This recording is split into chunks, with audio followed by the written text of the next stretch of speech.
Hello, collective listeners. On today's episode, we have Nick LaRue. Nick and I went to college together at Temple University. We talk a little bit about it at the end, but I've known Nick for a long time, and it's always great to catch up with him. And just what I really appreciate about him, and what makes this so fun for me to do as the host of the podcast, is to see people who have a lot of passion for the field and really just love coming into work every single day. And I think it's evident from the start that is the type of guy that Nick is. He really loves it, and it kind of bleeds into his everyday work, his athletes. He talks about his relationship development. Especially going through things like a language barrier because he works in professional baseball. So I just really enjoyed my conversation, and I think you all will as well. So as always, thank you for listening.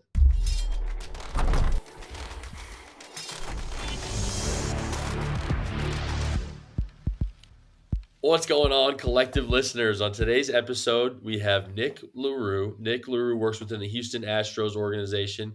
Nick, thank you so much for coming on. Thanks, Connor. Thanks for having me.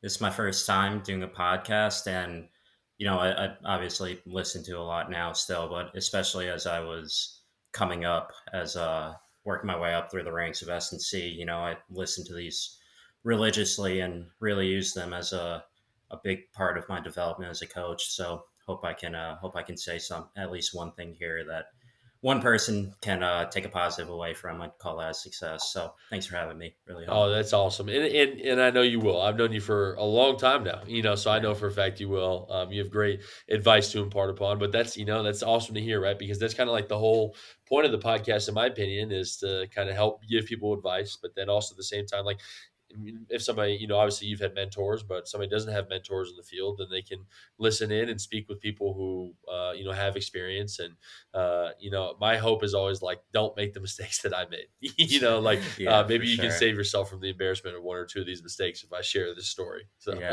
Yeah, for sure. And just sharing experiences too. So, you can be like, oh shit, like I go through that too, or I go yep. through something similar to that, and you can relate. And that definitely, I think, helps us as a community of coaches for sure. Absolutely, like, just knowing you're not alone, right? And that's, I'll have coaches kind of come up to me every once in a while, and one of them just told me like some of the things that they relate to, and it's really nice to hear that other coaches can relate to it. One, so I don't feel crazy, right? But then two, Absolutely. they also know that other people are experiencing the same thing. Exactly. Especially in my world of basketball, like you're alone on an island every single time. Like your office is completely separate, and so you don't really get to talk to the other strength coaches that much. So Yeah. it's nice to have this outlet for sure. Yeah, for sure. Yeah. Well, Nick, let's start it off, man. Can you kind of just give me your background in strength and conditioning, and then what brought you to your current position? Yeah, for sure, man. So this might be a little bit longer of an intro, but going all the way back, I grew up loving sports. Ever since I was 5, 6 years old. My day was always come home from school. If I had practice or like was playing a sport, do that or go into my backyard and like play wiffle ball or shoot hoops by myself. Then go inside, watch Sports Center until some game came on, and then watch whatever game's on ESPN or ESPN2. Go to sleep, wake up, watch Sports Center that morning, go to school, and rinse and repeat. So I always knew that from a very young age that I would wind up in sports in some role. And obviously with most people when they're very young, they think that will be as an athlete, but those dreams died, or that realization that wasn't going to work out for me came pretty early on. But that I think that ended up being one of the best things to happen to me, and what eventually did get me here because I'm like 5'9", 5'10" now. So I was a 5'4" freshman in high school, so I knew basketball was not on the cards. And then I was bad at baseball, man. I could field well, which is like kind of the lamest thing you can say as somebody who fizzled out in like ninth grade. Not that I could hit nukes, but I just couldn't make contact with the ball, or not like I could throw gas, but I couldn't throw strikes. Like, no, I could field, and that's it. Could do nothing else well.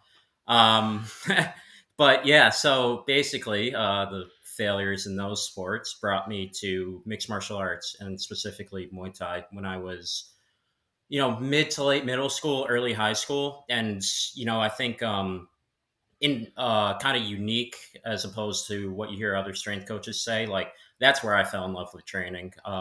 Muay Thai, Muay Thai is where I absolutely fell in love with training and the human body and performance and everything. And I was hooked from a real young age, and I eventually did compete. I had one amateur fight when I was in college, and sorry, we're a little off topic here, but No, no, no. I love it.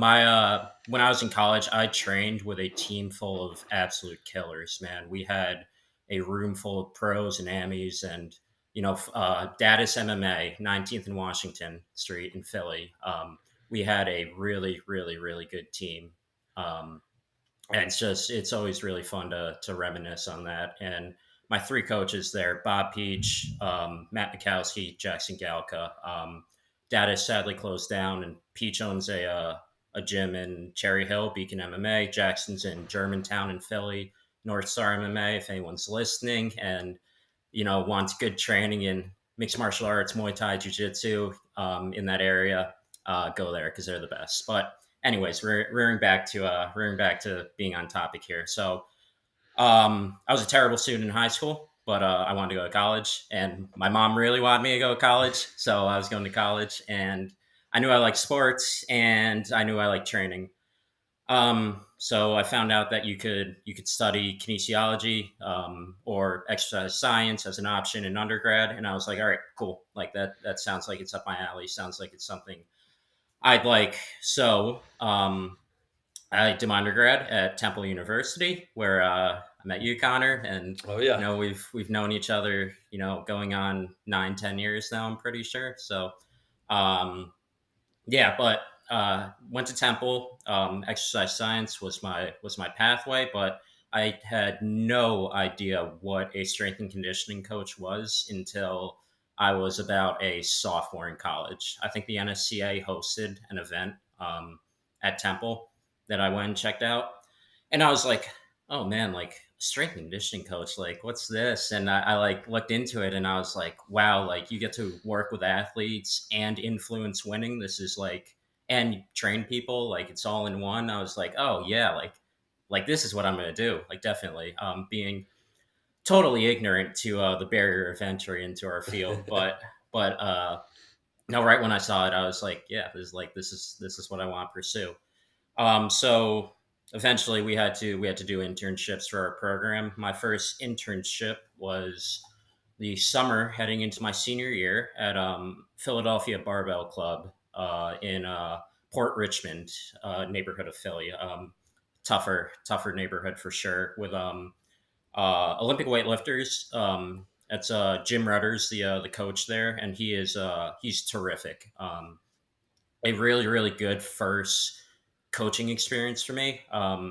It's funny now looking back at it because something that we like to preach among our staff here at the Astros is standards matter more than rules, and that's something that Jim personified in how he trained his athletes and the standards and expectations he set for them. And that, along with just Jim's coaching style, which is very very similar to mine, so that was a terrific first experience for me. Then going into our senior year, last semester of our senior year, took a, I think you were in this class, Connor, applied sports science with Coach Horan, Ryan Horan. Yep, I was there. Yep. Yeah, yeah. So that class was essentially just learning about catapult, which is what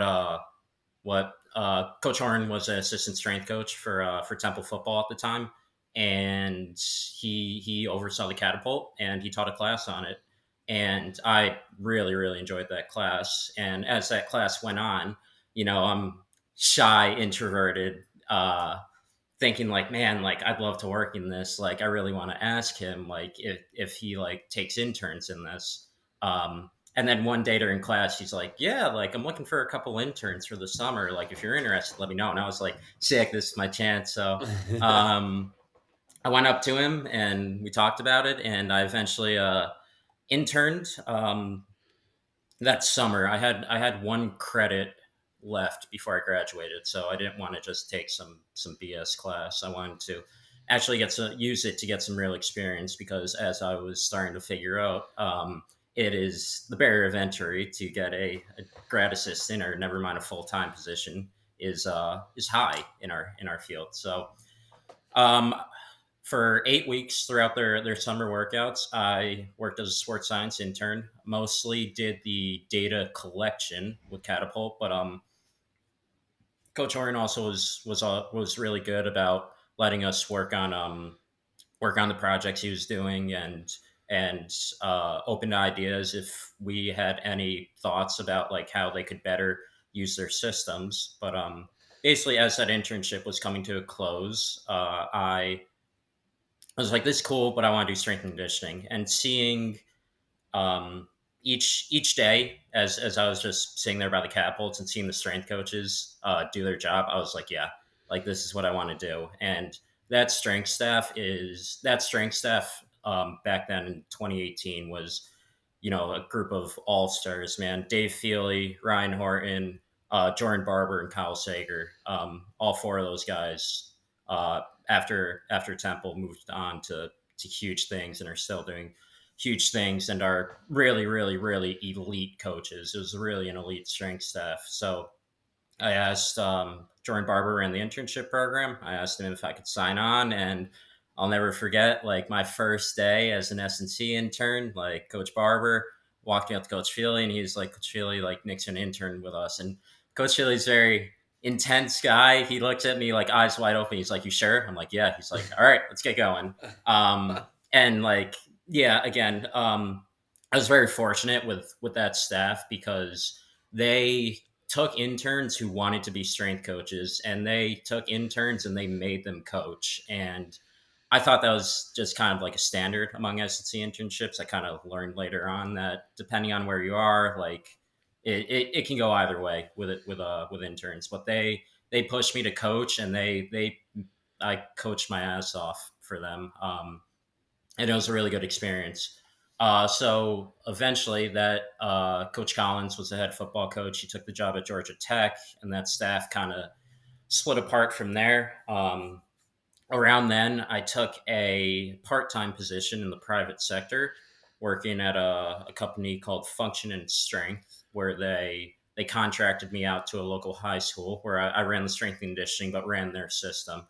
And that company, the three guys that own it, Jason, Ryan, Marty, amazing, amazing dudes, and really, really, really smart. And they really humbled me, because I was this 22-year-old who, I said, I just went through this internship with a really, really, really baller S&C staff, and I thought I knew everything about training. And the reality is, I didn't know anything. Dude, I was like the Dunning Kruger effect personified at 22 years old. And those guys humbled me, for sure, because their training philosophy was way different than anything I'd seen before, and that was exactly what I needed at that time. And I'm very thankful for them for being a patient with me, and b, humbling me like that, and helping me look at this wide world of strength and conditioning through a much different lens. And then while I was working there, I took a part time position at the University of Delaware, where I assisted with football, and then headed men's and women's golf and cheerleading. Um, my days were long then. So Yeah. I was living in South Philly. I'd wake up at 4:30 in the morning. I would drive 42 miles south to University of Delaware, work there all day. Around noon or 1 p.m., I drive 45 miles north to Friend Central High School, in by St. Joe's, just outside of Philly. And I'd work there until 5:30, 6 o'clock, and then some nights they would contract me to a swim club, until 7 or 8 p.m. So yeah, dude, I worked long days there. And did that until COVID hit, and once COVID hit, I was let go from Function Strength, very understandably. And then UD tried to let me go right away, and my head strength coach Chris Stewart kind of fought for me and got me paid for a couple more months until UD was like, yeah, we can't pay this guy $280 a week anymore. About a couple months later, I was like, yeah, that makes sense, sure.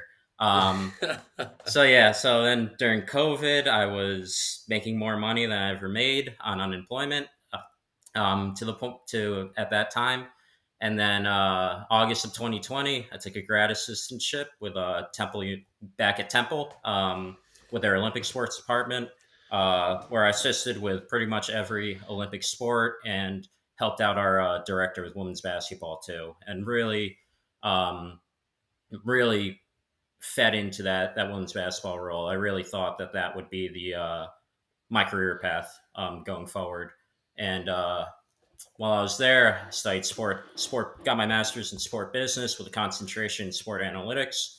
Um, towards my last semester, I was definitely really anxious to get a full time position. I thought I was ready, and I was tired of being in crippling debt and making less money than what my monthly expenses were. Um, so I applied to a ton of jobs, got a couple callbacks, but my percentage was extremely low until I applied for, we call it an apprenticeship with the Astros. It's essentially a part time position. Um, I saw it. I was like, oh, what the hell? I'll apply for it. Hopefully, go through the interview process. It's a part time position. I think I'm kind of overqualified for that now. Hopefully, get the offer and then probably turn it down, but whatever. So, anyways, I go through the interview process. The first interview is a higher view interview where you essentially see a question across your computer and you're not talking to anyone. You're just talking to yourself, and it's like it's the most uncomfortable thing on earth. Good, man, I've never heard of that before. extremely uncomfortable. So yeah, did that, and then my second interview was with our entire S&C staff, and it is the best interview I've ever done in my life. It didn't feel like an interview at all. It just felt like we were just shooting the shit, pretty much, just talking. It was supposed to be 45 minutes. It lasted an hour 15. I walked out of it and I was like, man, dude, am I really gonna like drop everything I have in Philly to take a part time job in Florida? But luckily for me, I was sitting in class one night. I remember it was a 5:30 to 8 o'clock class. I got a call at about 6 p.m. From my eventual boss, Nick Shed. He said that I was overqualified for the part time position, but they have a full time position open at their complex in Florida. Um, and it's mine if I wanted it. And I was like, yeah, man, like I'm in. Um, and I was off the walls. I was so happy. I took a lap around Temple's campus. I called my girlfriend at the time. I called my dad. Called my brother. Called Tim Teefy, my boss at Temple. I think I left that class around like 6 p.m. I didn't come back till like 7:15, and we had to like present a data visualization we made. And obviously, I was one of the last ones to present. And by the time it got to me, I was like, yeah, this is my viz. I forgot what I was going to say because I just got a job offer of the Houston Astros, like smiling ear to ear, and yeah, man, I've been here since. That was February 7th, 2022. I moved down here and started February 28th, 2022, and been with the FCL group for the last two seasons. Signed on for year three, and I love my job, man. I really love my job. I really try to remind myself every day how grateful I am to work here. We obviously our success in the major league group speaks for itself, but on the way down, we have a terrific S&C staff. Nick Shed, my boss, just sadly parted ways with the organization, but he's been an unbelievable influence on me in my career and in my life. Really, just the best leader I've ever seen in my life, and very grateful for him. We have a terrific player development staff and just an all-star S&C staff, and I wouldn't trade my job for anything right now. I really do love it. Dude, that's awesome. And I love to hear just the passion and the joy that you have for strength and conditioning. I mean, seriously, it's so funny because you talk about leaving class and like getting a job offer. The last time I remember leaving class, I left calculus because I was like, there's no way I can do this for 4 years. And I went to go see our advisor and switched to strength and conditioning. Hell So, yeah, man. and then my last point on Temple, too. Uh, Nick brings up going and making sure that he's doing a quality internship class credit. He said he was a bad student in high school, fantastic student in college. He and I could not be more opposite. I was a great student in high school and horrible in college. But when you say you said that one credit, I had the exact same situation, and I took a class called Water Cities, which was the comparisons between Venice and New Orleans. So we had a much different Yes. style. Yeah. Yes. Let's go. Yep. Gotta Uh, love the college Great experience. class, though. Great Yeah. class. So well, dude, that's amazing. The first thing that sticks out to me is your kind of talk about combat sports, right, and martial arts, because I was actually just talking with another coach about it, and obviously being in basketball, all the coaches played basketball growing up, like that's what their main thing is, and so they kind of asked me every once in a while about football, about wrestling, about these other sports. And I told them, like, like they're like, oh, well, your kids are gonna play football, and I was like, well, they'll do whatever they want, first of all, Yeah. but second of all, like, I'd want them to wrestle, and they're like, really, and because I sucked, I was very bad, like I got bumped up from third string varsity to first string because our two guys ahead of us in 189 both got hurt, and so I was getting whooped every single day I went on the mat, just horrible. But what I loved about it was wrestling taught me discipline. It taught me that I'm way more capable of things that I thought I was. Like, and I think like we always kind of talk about in our teams like what breaks you. Like what's it going to take for you to say like, man, I'm done. Like I don't have anything left to give. And I feel like because of my experience with wrestling, it was taken to another level. Like it takes a lot to really break me, and that's just a testament to the program I went through because it made me into that. And I think it's a skill that can be trained. Was that a similar experience for you within combat sports? Absolutely, man. Discipline, patience, humility, I would say, are obviously those are three like very general, broad terms. But there's really nothing like for me. There's nothing in my life that's been as difficult to a point where we have a pro fighter who's in camp and we have 5 minute sparring rounds and you're going from pro to AMI to high level AMI to AMI to pro in 5 minute rounds, and there's nothing more difficult, man, and it really tests your will, especially for me. Like I had one AMI fight. Like I thought a professional route was something I was going to take, but it never came to fruition. It never came close to coming to fruition. So I just did it because I enjoyed mixed martial arts and I enjoyed the everything it gave me. And yeah, man, like nothing I've ever done physically compares to 5 minute rounds during a fight camp. Man, nothing. It just brings me back, even in jujitsu. I remember faking an asthma attack to get out of one of the rounds. I was like, this guy's just annihilating me. And it was gi, so he was smothering me with his gi and everything. And I was like, all right, Yeah, it's like, I just got to get out of this like immediately because it didn't matter if I tapped, we would have kept going, like it was yeah, 5 minutes on the clock, yeah. You're going for five. yeah. So Yeah, I was dude. like, yeah, I got to go get my inhaler. Yeah, my worst story of getting my ass kicked, and there are a lot of them, is one of our pros. He was really really fucking good, man. He fought on Dana White's Contender Series a couple times. We were sparring. I think it wasn't fives; it was either twos or threes. But by the time this happened, there was still like minute and a half left in the round, and I front foot teeped him, and like I thought I got him in the chest. I guess it rode a little high and caught him in the chin, and then no lie, dude, just combo, combo, combo. He pushed me back the entire like 10-15 yard distance of our mats until I was like just tired of getting hit and just went down. And he looks over me. He goes, "Don't teep someone in the face. It's disrespectful." And dude, like, and I could have sprung up and been like, "Dude, I didn't teep you in the face. Like, I did not." But like, that was not the right thing to do. That would have been a Yeah. smart thing to do. I got up. I said, I'm sorry. We went for another minute. He spared me from doing anything like that again for the rest of that round. But yeah, that's my biggest just get my ass kicked all over the mats story. I mean, it's the best though. You just get humbled, and you're just like, all right, just move on. And then, Yeah, and I mean, but it teaches you just you have to move on because I yeah, mean, like, what are you gonna do? Quit?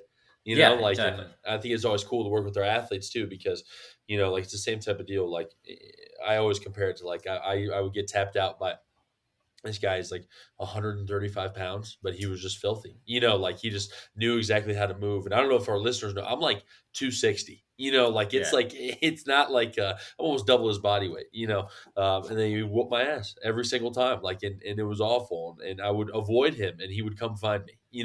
But I think it's always cool to like kind of talk to our athletes about that too, because there's times where we'll lose when we don't think we'd lose. And it's like, how are mhm, you going to bounce back? You can't quit. yeah. So how are you going to move on? Yeah, it's funny. Over here, it made its way around the. A lot of our land guys found out that I used to fight, so they love to like come up to me and just like shadow box and Yeah. like, and just that like we'll just mess around and they'll like tap me or something and just like go crazy and be so happy and I'm like, all right, cool, like I'll take that. But like they always ask like Nick, you fought, like, and I show them the picture I show them is of my one amateur fight of me just eating a jab and it's like, yeah, man, like, yeah, I Yeah. fought, like. They always, my guys always ask me like, "Oh man, like what's the best way to win a fight?" And I'm like, "Walk away. That's it. Just Yeah, don't get in the fight. yeah, Leave." You exactly, know. man. Oh man. Well, you said another thing too that was really interesting to me within the intro, and I can't remember the exact quote, but it was about standards within your organization. What's the quote again? Standards matter more than rules. Standards matter more than rules. Can you kind of elaborate on that for me a little bit? I love it. Yeah, man, just that. I think it's important to set expectations for your athletes, and especially for us in the professional setting. We don't have to make our guys do anything, right? Like nothing's really required. If a guy comes 5 minutes late to lift, you're not going to go to your manager and be like, "This guy's 5 minutes late, like he can't play." Like player development's going to be like, "Yeah, no, you can't do that." Um, just the importance of for us here, having our guys be consistent in their training and be intentful in their training and just holding them to that. And for us, like in pro baseball, it's important in all of strength and conditioning, but like in pro baseball, developing these relationships with these guys is so important. I know it's something you talk about so much, but like if you really have to get these guys to trust that what you are doing is within their best interests. And like for me internally, like whenever I'm in a conflict with whether it's myself, which happens a ton, or whether I'm discussing with somebody in PD or an AT or the player themselves, like I always ask myself, like, am I acting in the player's best interest? And if I am, if my answer is yes, then I continue with what I'm doing. If not, then I have to reevaluate because in the end, like these players they're going to find out who acts in your best interest and who doesn't, right? Um, and the worst thing you can do in baseball is lose your clubhouse, lose your locker room. So again, going back to the standards, like after we develop this relationship and we can kind of set the expectations for how we want our training to be in the weight room, in our speed work, in our conditioning. We can hold those guys to it without being like, hey, you're here at 9 o'clock and 30 seconds for a 9 o'clock lift, or without setting like these ticky tack rules, like you can't leave the weight room or you have to get asked to use the bathroom or something like that. Like guys, guys know like the stuff we hold them to matters, and the stuff that like we don't hold them to, just that they don't abuse it. And for us, it's focusing on what matters, right? Going off of that, substance always matters more than optics, and we try to keep our training, our interactions with the guys, as substance filled as possible, and stay away from optics, stay away from stuff that we don't view matters, right? Like we call it, or it's called eyewash, right? Like we stay away from the eyewash, and Yeah, sorry, I veered a little off topic here, but just setting expectations, holding those guys to those expectations, and not really accepting less as a coach, and also not letting the athletes accept less from themselves is also very important. This is like just so why interesting. Sorry, let me get my thoughts together here. This is why strength and conditioning is so interesting to me, right? Because I see both sides of the argument about the smaller things, right? Because I'm the one who, if you're late to the lift, I'm going to be upset about it, right?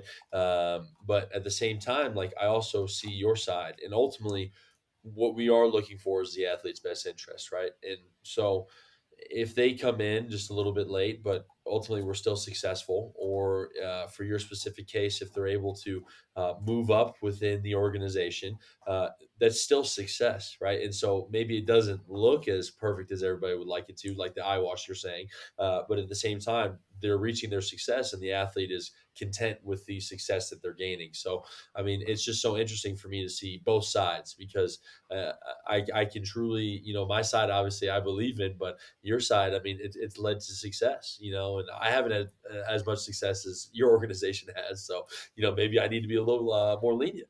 I mean, no, it's just it's within it's you have to adapt within the environment you're in, and again, the reality is like the guys we're working with, if you ride them on that, they're not going to respond to you. But if you ride them on, or not even ride them, if you enforce the things that like truly make a difference, they'll feed into that, and like that little stuff comes like you like it you set high standards, you set standards that matter, and then the guys feed into it, and it's I can't think of the word. It's like a waterfall effect. Everything else kind of falls into place, and they know like, oh, like this conditioning or like sucks, or like, oh, we're doing flying tens with like a 30-yard build, like I gotta run 100 through the cone, right? Like I can't pull up early. And even though if that's something like we'll say like, dude, don't pull up early, as opposed to being like, oh, we're running another rep if you pull up early. But like they'll it's just known without us having to say it, because they know what we're prescribing, what they're giving him is in their best interest. And like that's what I view as important. No, absolutely right. Is the work getting done, and then are you improving? And I mean, Yeah. and that's exactly it. Like it's just interesting because like last night we, as the men's basketball team, watched part of the Dream Team documentary, right, or the Redeem Team. Sorry. So the Redeem Team, the 2008 USA Olympics team for men's basketball, and like they talk about Kobe, right, and Kobe's working out at 6 a.m. while all the other guys are coming back from the club. But then slowly Dwayne Wade and LeBron are working out with Kobe at 6 a.m. Then the rest of the entire team is working out with Kobe, and so it's those people who have those high standards. It's not these specific rules that they have to do. They have to be there. Mandatory 6 a.m. lifts. That wasn't the case. It was more people held these standards, and then everybody kind of came in together and understood if we want to be a part of this team, this is probably what we're going to have to do. And then obviously they set out to be the Redeem Team, and then they won the gold medal, redeeming from Yeah. the 2004 Olympics. Yeah, Yeah, and like in the end too, like these guys are professionals. Like this is their job. They do take it like yeah, they take it seriously, and they know um, pro baseball is extremely volatile. It's something that has really like I've had to get used to a lot, and I don't think I'll ever fully get used to it. But there is extreme turnover in players and staff from year to year. If you look at our minor league spring training roster from 22, it looked a lot different in 23, and then it's going to look a lot different in 24. And guys know that. Guys understand the volatility. They understand like they have to perform, and they understand they have, in order to perform, they have to be professionals. They have to take care of everything that being a professional involves having to take care of. And it's they take it seriously. Like they yeah. they get in, they get all their stuff done. very diligent with their prep work. Most of them are very diligent with going in, taking care of stuff in the AT room. Guys get their lips done. On time to the cages, on time to defense work. They're for the most part, or pretty much for the entire part, they're very very diligent, and they are they're professionals for a reason. Like they show up and they work. No, I mean, it all makes sense, but then you brought up a great point, and that's kind of my next question is, how do you develop those relationships with the athletes when they are constantly moving, when the rosters are constantly changing? Yeah, man. It's just um, sorry. Yeah, I mean, for me, it's a different approach between the Americans and the Latin guys. Just veering again off topic, I knew zero Spanish before coming to the Astros, and um, that first year was really tough for me as I was kind of like learning the language, and I'm not fluent by any means now. I can hold a conversation, but I worked very very diligently to get to that point. Humbled myself around the guys as far as like learning to converse, and also just doing a lot outside of work to really sink myself into Spanish.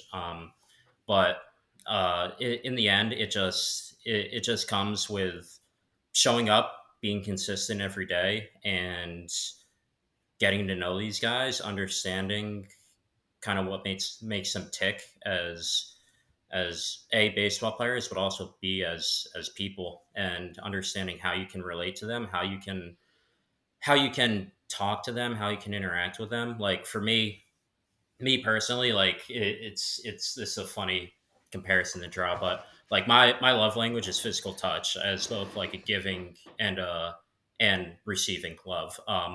So like for me, like I go in, I say good morning to these guys, dap them up, hug them, put my arm around their shoulder. Like whenever I see them, like tap them on the side, put my hand on their shoulder, stuff like that. And like little things like that, I truly believe like even when you're just walking by, just so it's in their head, like, oh, like there's Nick, like I'm happy to see Nick, and little interactions like that kind of help build, and then when you're when you're in the weight room and they're between sets and you're just shooting the shit, or like when you're in the dugout and guys are just chatting, like go and go and talk, like go and have a conversation, or like with the Latin guys, go and teach English and learn Spanish. Like some of my favorite moments here in the FCL are sitting next to a guy from the DR or Cuba or Venezuela, and like I'll ask how to say something in Spanish, or he'll ask how to say something in English, and we'll just like go off of each other, and like I'm talking in broken Spanish, he's talking in broken English, and we're just like smiling, laughing. Like those are really special, really special interactions, and they build a really. I think I have a really special relationship with a lot of my guys. And also just to give like a background, in the complex leagues, it is the large majority are guys from Latin America. I think my first year we had up until the draft, we had a handful of guys who were American, and then a couple Latin guys who were pretty fluent in English, and then this year we had zero Americans once the FCL season started, and I think two guys who were pretty passable in English, and then everything else is it waves, but it's not like you're not having a full conversation in English. So it's it's unique. It's a unique experience here in the states, and yeah, man, you just get an opportunity to build a really special relationship with people from a different culture than how you grew up, and you get to learn about their culture. You get to learn about you get to learn about a lot that you don't get to learn about in anywhere else really. It's special. Well, I love the physical touch aspect of it, right? Because it's Yeah, communicating without language. It's a way to exactly. show 'em, my universal language is headlocks. I like to put the guys in headlocks, and just mess with them a little bit. Like you say, they like to mess with you. Uh, but I mean, that's exactly it right there. It's still relationship building. It's just not in the typical way that most people would see. And Yeah, I think it's so interesting too from a strength coach perspective because like you look at guys like Lou Carella, right? Like the strength coach over. He's not at Georgia Tech anymore. He's at Charlotte now. Like he's got his book Fire Starters. He's very big on the motivation aspect of things. And so his is like almost all language, right? And then now you're in a situation where the relationship development can't really come from language because what's the full depth of conversations that you can truly have between somebody who can't really speak English that well and somebody who can't really speak Spanish or whatever other language that well. And so, for you guys to then find a way to kind of circumnavigate that and get around it, I think is really special, like you said. And I'm sure it's a relationship that you don't really know what that feeling is like until you actually have that relationship. yeah, yeah. And another big thing is I have like a ton of different nicknames from these guys. Like I get called one of the guys and myself call each other Luigi because he would make Mario noises when guys were like jumping. There's a group of guys that I had in the FCL this year that called me John Travolta or Jontra for short because apparently I look like John Travolta, which like I look nothing like John Travolta. Um, and then and then and then there's one where me and this other guy we call each other Julian. Um, and he started it because he like asked me something one day and he forgot what my name was. So he said Julian was like the first name that came to his head, and I was like, no, this definitely means something like weird. So I asked like my coworkers who were like fluent in Spanish to like, yeah, ask him like, see why you actually calls me it, and he's like, and he same answer every time. I forgot what his name was, and that's the first one that comes to mind.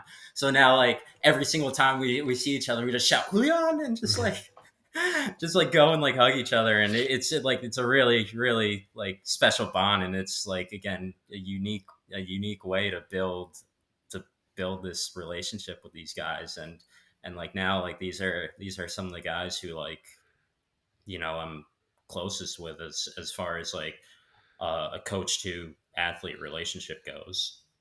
No, absolutely. And I'm sure one thing too, I'm sure of is that your music taste has changed just a little bit. Yeah, dude, lots of Bad Bunny. Play Bad Bunny. Lots of Bad Bunny, J Balvin, all those guys. Yeah. Oh yeah, I'll listen to it when I work out, but then our guys always only want Young Boy, Gunna, all those types of guys. Yeah, see, like there are times because they play a lot of dembo, which is like Dominican trap music. I can't stand it.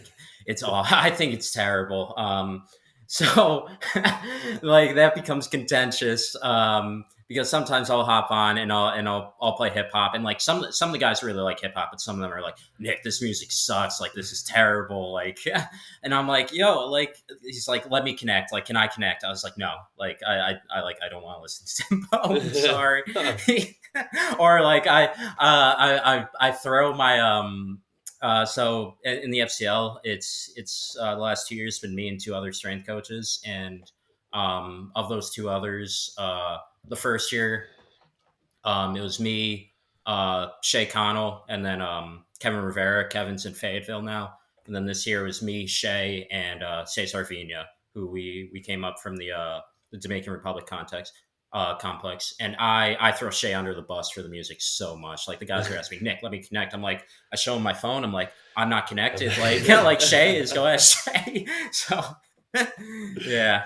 Yeah, no, I love just messing with them a little bit. I'll put on like Metallica, like first thing, and like Yeah. like it's like one collective groan. Everybody's like, oh, like, and then we got one walk on who's like in the back, like, Yeah, like dude, I found a metal remix to a Bad Bunny song, and it like the intro plays exactly like the Bad Bunny That's song, and then awesome. as the chorus hits, it's just like hard guitar, and the guys hate it. They hate it. It's so funny.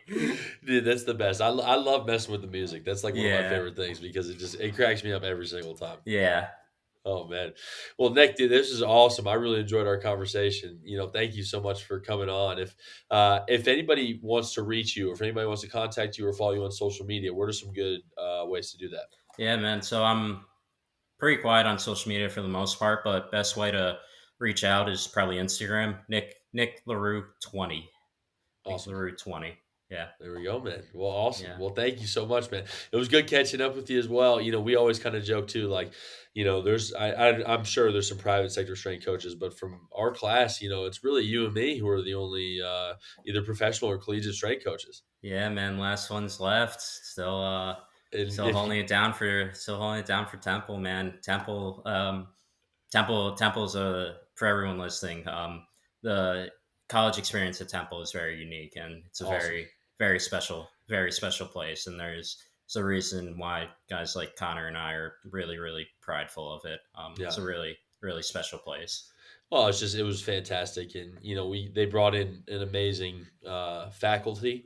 I mean, like Dr. Scherza. I mean, like Yeah, this absolute nut. Like if anybody doesn't know, I'm sure most people do, but well, I think he's a PT, AT, CSCS, he's done and everything, man. yeah, He's his like he became a mentor for me, and I'm he's somebody who I'm very grateful for his presence in my life. yeah, He is just an amazing, amazing, amazing human being. That yep. guy. Yeah. And I mean the rest of them too. What Dr. Santiago. I mean, Yeah. I always tell people too, like because I failed for our listeners, I failed exercise science the first time, and this is how bad of a student I was. It wasn't because I didn't comprehend the materials, because I would never turn in anything.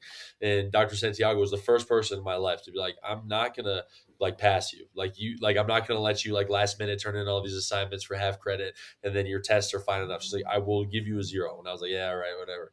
And then she did, and I failed it, and I was like, oh damn. And so I had Yeah. to take it. And then we took advanced ex phys with her. I mean, Dr. Moser was fantastic to work with as well. Sam Whitney, who was just on here. I know you worked with Sam, and Yeah, man. I mean, I worked for Sam. Sam's a very valuable person to work for. oh yeah, Sam Sam Sam drive he's another guy who has standards, and he'll hold you to them, and learn to be very consistent and follow through in everything that I do from that guy. So absolutely. yeah, I mean, he's but that's why another. we love Temple, right? Because Yeah, there were man. so many good, I mean, members and people who made a difference in our lives for sure. Yeah, man. Just again, just a very, very special place. Oh yeah. Well, if anybody's listening, we highly recommend Yeah, it. to you, man. There we go. And Maxi's and the draft tours are fun too. I think the Yeah, yeah, draft yeah, horses, yeah, yeah. yeah. Those are good, Maxie's, man. X's, man. So awesome. Well, Nick, thank you so much for coming on, man. Yeah, man. Of course. I love catching up with you, and I'll talk to you real soon. Absolutely. Yeah, See man. ya.